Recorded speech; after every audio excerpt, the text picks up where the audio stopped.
এক গ্রামে একটা কামার বাস করত। কামারের বাড়িতে ছিল তার বউ আর তার ছোট্ট ছেলে। কামারের বাড়ির পাশেই ছিল কামারের দোকান।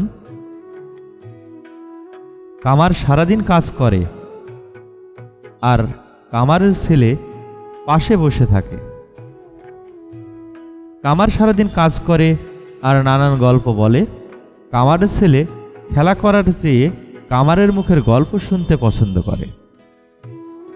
এরকমই একদিন কামারের ছেলে কামারকে প্রশ্ন করে, আচ্ছা বাবা, এই পৃথিবীতে তো সব কিছুরই মূল্য আছে, তাহলে মানুষের মূল্য কত? কামার তার ছোট্ট ছেলের মুখে এমন প্রশ্ন শুনে অবাক হয়ে কিছুটা থমকে গিয়ে উত্তর দিল, বাবা, মানুষের মূল্য নির্ধারণ করা যায় না। একজন মানুষের মূল্য নির্ধারণ করা খুবই কঠিন কাজ।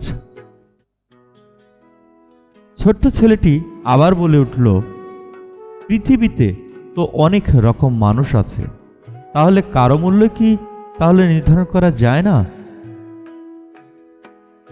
কামার বলল, না, সম্ভব নয়। ছোট্ট ছেলেটি কিছুই বুঝল না।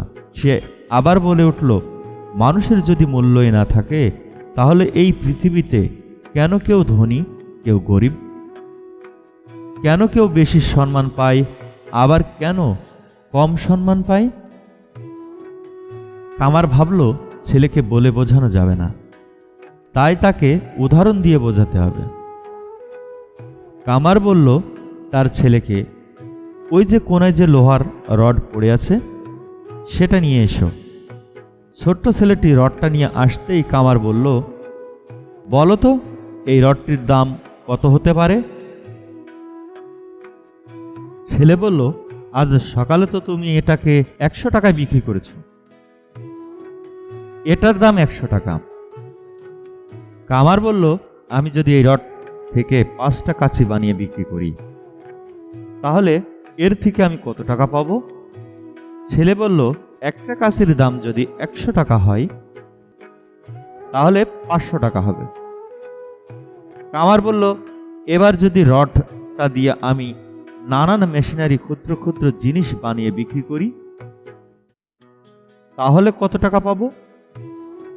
ছেলে বলল, তাহলে তো এটা থেকে আরো অনেক টাকা পাওয়া যাবে, কারণ মেশিনারি জিনিসের দাম অনেক বেশি। কামার তার ছোট্ট ছেলেটাকে বোঝালেন, যেভাবে লোহার রডটি পরিবর্তনের সাথে সাথে তার মূল্য নির্ধারণ হয়, ঠিক সেভাবেই মানুষের মূল্যও নির্ধারণ হয়।